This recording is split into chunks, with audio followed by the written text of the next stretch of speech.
ኑኑ ይበርዳል እኮ አትገቢ። ለምንድን ነው እንደዚህ የምትጨነቅልኝ?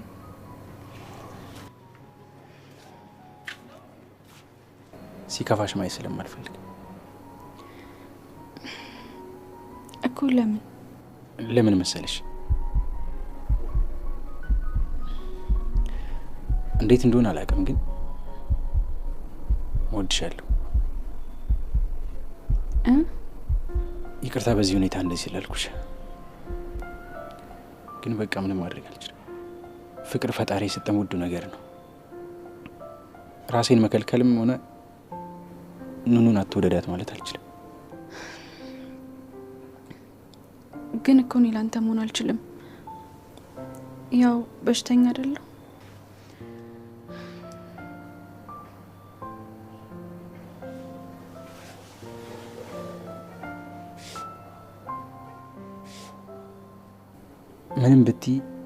ምንም ብታደርጊ ልጠላሽ አልችልም። አንቺን መጥላት በጣም ከባድ ነው። ምንም ቢሆን አንቺን መተው አልፈልግም። እንዴት?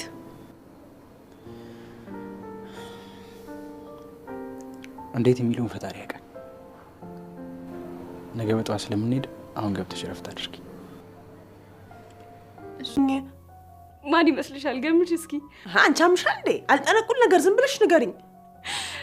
ናሆም እና ቴዲ። ምን ያስቅሻል? እኔም መጀመሪያ ሳያቸው እንዳንቺ ነበር የደነገጥኩት። ከዛ በኋላ ሁኔታቸውን ሳየው ግን ትልቅ ሰው እንዴት በዚህ ደረጃ ይጃጃላል ብዬ በቃ። ኧረ አልገባኝም ንግግርሽ ጓደኛዬ። ቆይ ይህንንማ በትወና ነው የማሳይሽ። ይኸውልሽ። ሰላም ጤና ይስጥልኝ ውድ እንግዳ ድራማ ቤተሰቦች እንዴት ናችሁልኝ? እንኳን ወደ ቻናሌ በሰላም መጣችሁ። እንግዳ ድራማ ክፍል 34 ላይ እንግዲህ አዶኒ ቤሉልን እንዳገተው ሁላችንም እንግዲህ ተመልክተናል። እንግዲህ አዶኒ ኑናያትን ስለሚወዳት ብቻ ቤሉልን ከሷ ለማራቅ የተጠቀመው ዘዴ ነው። በእርግጥ እንግዲህ ፍቅር በግድ አይሆንም። ኑኑ ደግሞ እሱን በፍጹም አትወደውም እና ቤሉልና ኑኑ ደግሞ ያወሩት ነገር አለ። ቤሉል ለኑኑ የፍቅር ጥያቄ አቅርቦላታል፣ እንደሚወዳት ነግሯታል። እንግዲህ በዛሬው በክፍል 34 ላይ ኑኑ ስለ ቤሉል እያሰበች ነበረ። እናም የዛን ምሽት እንደተመረዘች ያወቀ ቀን ማለት ነው። በጣም ሲጨነቅ ስታየው ወደ ቤት እንድትገባ ቢነግራትም እሷ ግን በሩ ስር ተለጥፋ እያየችው ነበረ። እና እንግዲህ አላስችላስላለ ወደ ውጭ በመውጣት ለምንድን ነው እንደዚህ የምትጨነቅልኝ ብላ ትጠይቀዋለች። እሱም እንግዲህ ስለምታሳዝኝ ነው ይላታል። እኮ ለምን ብላ ደጋግማ ስትጠይቀው እኔ እንዴት እንደሆነ አላቅም እወድሻለሁ ብሏታል። እሷም በሀሳቡ የተስማማች ትመስላለች። ነገር ግን እኮ እኔ የታም ያለው በሽተኛ ነኝ ብትለውም ምንም ነገር ብትሆኝ እኔ አንቺን ከመውደድ ምንም ነገር አያግደኝም እያላት ነው። እውነተኛ ፍቅር እንግዲህ እንደዚህ ነው። እውነተኛ ፍቅር ያ ሰው ያለበት ሁኔታ አይገድባችሁም ማለት ነው። ምናልባት በፊት ኑኑን አፈቀራት። ኑኑ እንደታመመች ከኑኑ ቢሸሽ በቃ ይህ ፍቅር አይደለም፣ ራስ ወዳድነት አለው ማለት ነው። ስለ ራሱ ነው የሚጨነቀው እንጂ ስለዛ ሰው አይደለም። እና ቤሉ ትክክለኛ አፍቃሪ ነው። እንግዲህ ወደፊት እህቱ ሆና ነገሮች ካልተበላሹ በስተቀረ ቤሉልና ኑኑ አሁን ላይ በፍቅር ክንፍ ብለዋል ሁለቱም ማለት ነው። እሷም እንደምትወደው እንግዲህ በግልጽ ተናግራለች። ነገር ግን ይሄ ነገር አሁንም የሄለን ክፋት እንደቀጠለ ነው።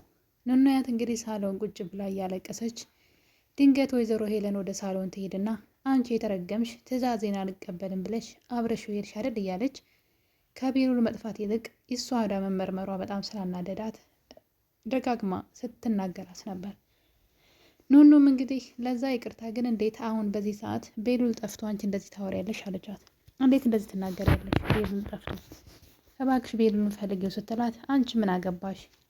እናም ኑኑያት እንግዲህ እግሯ ስር ተደፍታ እባክሽ ቤሉልን ፈልጊው ስትላት ፈልጌ ላምጣው ግን ድጋሚ አጠገቡ አትደርሽም ብላ ቃል ስታስገባ ነበረ።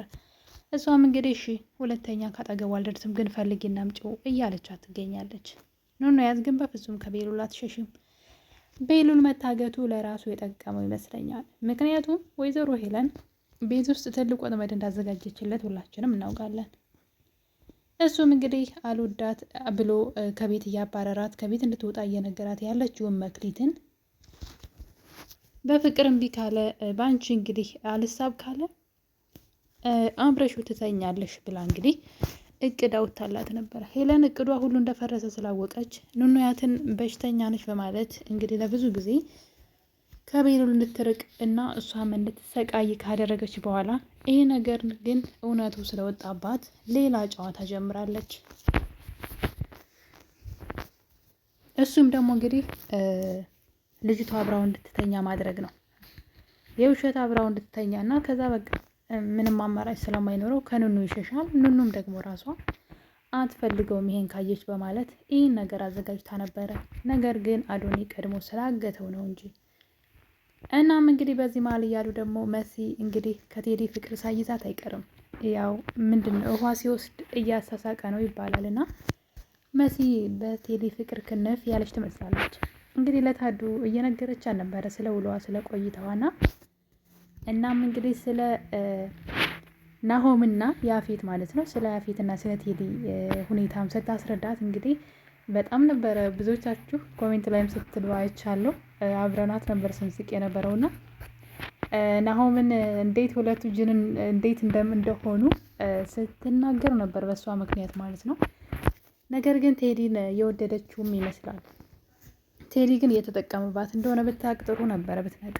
ፍቅር እኮ ሞኝ ነው። አንዳንዴ ሰዎችን በጣም እንድታምኑ ያደርጋል እና እንዳይጫወትባት በጣም ነው የምፈራው። እሱ መቼም ቢሆን ለሄለን መታዘዙን አይተውም።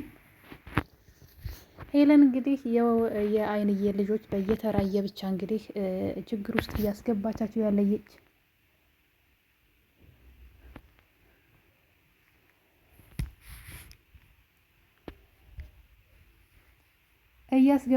ያለች ይመስለኛል። ምክንያቱም ደግሞ መሲን ቢሮ ከእሷ ጋር እንድትሰራ እያደረገች ነው። በሌላ በኩል ደግሞ